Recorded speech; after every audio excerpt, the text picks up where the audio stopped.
Reddit is an eclectic place, to say the least. On this website, there are forums devoted to everything from cats that sound like they're talking, to Garfield being drawn as a Lovecraftian monster. With this variety of interests, though, as you'd expect, there's plenty of folks that flock to the site to share horrifying true stories, to discuss strange encounters, and sometimes to even discuss a mystery that will baffle the world. With this being said, here are 3 of my favorite and compelling posts that I've come across during my time on Reddit.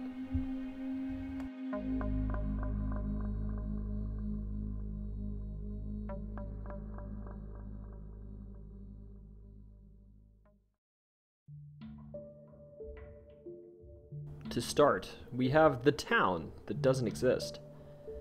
In 2022, a Reddit user named Half Natty made a post on Ask Reddit that got a paltry 135 upvotes titled, "What are some of the best unsolved internet mysteries that keep you up late at night?" And to this post, he received 132 comments. Most were short explanations of stories I'd previously heard, or a few short recommendations. But one Reddit user, Swanny McSwan, chimed in with a detailed description of a story of his own. The story was regarding a website that he'd found in the early days of the public internet that sparked a mystery in his head that he'd never really been able to resolve. In short, Swanny McSwan's story was about a website he'd found back when everything was dial-up. Yes, that long ago, so probably before the early 2000s, given about half of internet users had broadband by 2007 in the USA. This mystery was posted on a website or forum that's sort of like today's subreddit r/whatisthisthing, which is essentially a subreddit devoted to identifying objects that the poster isn't familiar with. In short, a user posted to this forum a piece of metal that supposedly looked a bit like a spearhead, or at least like a part of something sharp, explaining that they'd found this bit of metal while hunting around a ghost town in Colorado, some short drive east of Hartselle, Colorado. Now, of course, folks chimed in proposing that this may be old farm equipment, a tool, or perhaps even alien spacecraft debris. But things got interesting when the commenters asked the original poster for more pictures and information, to which the poster obliged, posting a photo with a road sign in it and shells of abandoned buildings behind it. See, this is where things began to deviate from what was expected, as another user of this website drove out to where this poster was supposedly taking these pictures and took a photo of his own, posting it and showing that the sign that was in the photo existed like a street sign, but there were not buildings in the photo behind the street sign, or really any other buildings anywhere in the area.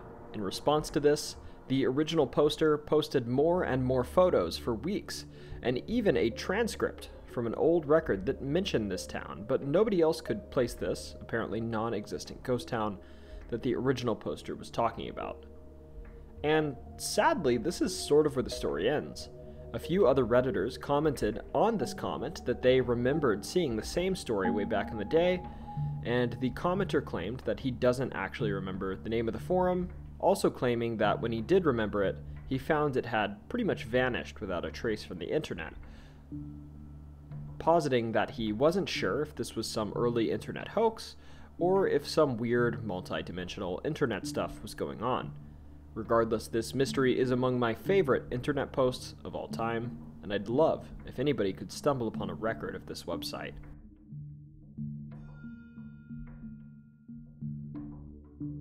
Next up, we have the surgeon, who didn't understand how his patient got wet. On May 18th, 2024, just a few weeks ago, there was actually a post I saw in real time that piqued my interest and reinvigorated my want to make this video. This post was put on r/paranormal by a guy whose post history legitimately suggests that he's a medical professional, and he was posting how he was genuinely puzzled about what happened to one of his patients, and was turning to the paranormal subreddit because he was so perturbed by the experience he had. Now, for the sake of the user's privacy, he deleted this post, so I'm going to leave his username out of it, but if you want to find the post, it's easy enough using Pushpull. The title of this post was, "I am a surgeon. my patient told me they don't know how they got wet. The post goes as follows. As a trauma surgeon, my days are often filled with the unexpected, but yesterday's shift was very memorable. We received an urgent call from the emergency department about a patient who had been brought in via EMS following a traumatic incident. He had a significant laceration on his forehead and a skull fracture. When I first approached him to assess his condition, his eyes were strikingly wide, with that unmistakable, startled look, the kind that tells you they've just witnessed something profoundly shocking. Attempting to converse with him initially led nowhere. He was disturbingly quiet, almost distant. I began to suspect this might be a straightforward acute psychosis case until I reviewed his chart. No history of psychiatric issues whatsoever. He had a stable career, a wife and kid at home, and he recounted his drive home, during which he became entangled in a bizarre road rage altercation. According to him, when he stepped out of his car, the confrontation escalated verbally, and suddenly his opponent, I quote, with the pressure of a fire hose, sprayed water straight into his face from his mouth. The force was so unexpected and strong that it knocked him back, rendering him unconscious as his head struck the car door. A CT scan revealed multi-level compression fracture in his neck, consistent with a whiplash injury, aligning with the patient's narrative. I took him to the operating room where we performed a stabilization procedure, inserting screws and plates to secure the fractures. A psychiatric consultation determined he wasn't acutely psychotic, suggesting potential post-traumatic stress disorder, and recommending medication, though they saw no need for inpatient psychiatric care. This morning, the patient was anxious to leave, though still under my care on his first post-operative day. Our second conversation was more coherent. He was stoic yet rational. He now has little to no recollection of what happened. The EMS run report noted 2 vehicles at the scene, but no visible damage to either. His car was soaked inside and out, as if it had been run through a car wash with all of the windows rolled down, aligning bizarrely with his account of the confrontation. When he woke up, the EMS mentioned that he kept describing his assailant, and he mentioned a very tall man, at least 7 feet tall, with a long face, blonde hair, and exceptionally deep blue eyes. This entity had a calm demeanor, unlike any he had ever seen. Curious and concerned, I reached out to a detective I know well due to my line of work. The detective's feedback was intriguing. While initial police reports leaned towards disbelief, witness statements were peculiar. They confirmed that there were 2 cars, but claimed that the victim appeared to be arguing with someone who wasn't there. Moments later, he was violently thrown against his car amidst a surreal amount of water flooding the scene. What makes it even more interesting is there is a surveillance evidence of this entire encounter. The detective has ghosted me all day about reviewing it, though. No clue if I'll ever get to see it. But if I do, I'll report my findings and possibly get consent to post it here. Thanks for reading. Now, this post alone was pretty interesting. Here we watch someone whose account suggests he may have been a medical professional, as he claims, claiming that something absolutely wild and perhaps maybe unbelievable might have happened to one of his patients. If you're not aware, r/paranormal is usually filled with photographs of dust in folks' bedrooms that claim that it's a photo of the ghost of their late uncle, stuff like that, what I generally throw into the nonsense bucket. This, at the very least, seems to fall into the bucket of a reasonable individual with no prior history of interacting on the r/paranormal or any other related subreddit, leaving his comfort zone to seek an explanation for something wild that happened in his life. The skeptics in this thread, though, do have decent explanations, and as always, I'm probably inclined to be skeptical of this paranormal claim too. Number 1, why would a surgeon violate HIPAA protocol to share a patient's extremely specific medical incident on Reddit? Sure, you could argue that because he deleted the post he realized this mistake, but this is quite the breach of confidentiality in a professional sense. Number 2, if real, who's to say this patient wasn't extremely confused following a head injury? Folks in the comments speculated that the patient may have indeed been involved in a road rage injury, but actually ended up hitting a fire hydrant or something else that holds water that sent him flying into his car after getting out of it and soaking him. Regardless Regardless, in my personal opinion, I'm skeptical. I don't think even if this did happen, most doctors would violate HIPAA in this way. In addition to this, I don't think most surgeons, with their extremely busy schedules, would be interacting to this extent on Reddit, going after EMS, or going after police departments for details on a case like this.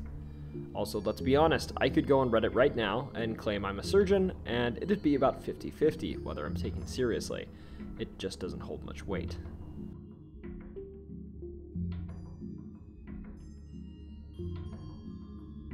Now, this third story is actually perhaps the most compelling of all three, in my personal opinion, and at the very least, substantial effort would have had to be put into making a false police report to making this post and previous posts by this user interesting. In short, also on r/paranormal, there was once a simple post a few weeks ago and a similar post weeks before that where this same post was shared. It was titled, "Do people on this sub actually believe in ghosts?" Now, I read this post as I usually do, pretty much just rolling my eyes at everyone who said they've seen a ghost. One person's paint went missing, and they legitimately took that as irrefutable proof of ghosts. But I digress, this post was different. In short, the post follows the saga of an individual and her daughter that were living in a home that just wasn't quite right. The electricity never worked, and there were weird noises. Also, electricians and pest control professionals were called in to help with these things, but they were never any help in identifying a culprit. They even had their carbon monoxide levels checked to make sure they weren't hallucinating. Despite this, things kept ramping up. The poster kept hearing and seeing things, as did the poster's daughter, and the weird part is they were hearing and seeing the same things. What these things are, the user didn't provide an explanation though. I'll be frank though, in BS paranormal situations, it's fairly common for folks to see the same thing. First off, the human mind is fallible, and second off, the power of suggestion is strong. Anyways, one day this all reached a peak when the poster and her daughter heard a man upstairs in their house yelling and stomping around, to the extent that they legitimately thought that rather than a ghost, there was an intruder in their home. So they called the police, who arrived and supposedly also heard the man's voice, yelled at the man, and then the police even got a response. The poster and the daughter waited for whoever was inside to be brought out, but that never happened. The police swept the whole home, but found nobody and nothing out of the ordinary, despite supposedly also hearing someone. The poster also provided one more tidbit with the story too, a police report with her personal information redacted. And this police report, which I will admit is also certainly fakeable, there are further details that speak to a police officer arriving at the home upon the report of an adult male in an upstairs bathroom walking around. The officer reports that he and the woman heard this man, and that the man who was upstairs asked for someone named Gigi. After announcing themselves, the adult male apparently responded to the officers, at which point they made a perimeter around the house to prevent anyone from getting away, and they even brought in a canine. And alongside the canine, the officers searched the home, finding no evidence of any individual in the home or any sign of forced entry. So, as for my thoughts on this, I've tried my best to debunk the police report itself. As you may know, in many jurisdictions, you can actually search police reports as public records. So I went that avenue, and I quickly found at the very least, the poster of this comment did a really decent job of redacting information that is necessary to publicly search for a police report. The only information I was able to glean was that, I think, one of the reporting officers was named Lieutenant Yount, which admittedly didn't narrow down much. There's a whole bunch of these individuals on LinkedIn, and that's assuming that every Lieutenant Yount is on LinkedIn, which is definitely not the case. Beyond this, usually you need stuff like case numbers, the last name of the individual that filed the police report, and a date to search further. And with as much information as I could scrounge from this redacted document, I searched the departments with Lieutenant Younts that I found on LinkedIn, and I was unsuccessful at finding a report, leading me to believe that at the very least, the poster here did a pretty reasonable and compelling job of not lazily leaving in fake personal information.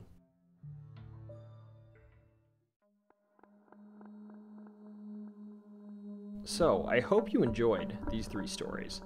In my opinion, Reddit is a fascinating place sometimes, but a place where you should also take everything you hear with a grain of salt.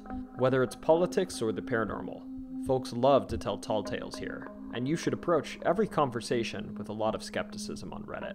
Regardless, these were 3 examples of stories which, if true, which is a long shot, piqued my interest and gave me that, ooh, that's clever, shiver down my spine. If you liked these stories, let me know in the comments, and let me know if I should keep looking for intriguing posts on Reddit. It's a thing I do anyways, so I might as well share the stuff I like with y'all. Otherwise, I hope you're having a good day, and don't you ever forget, it's always story time.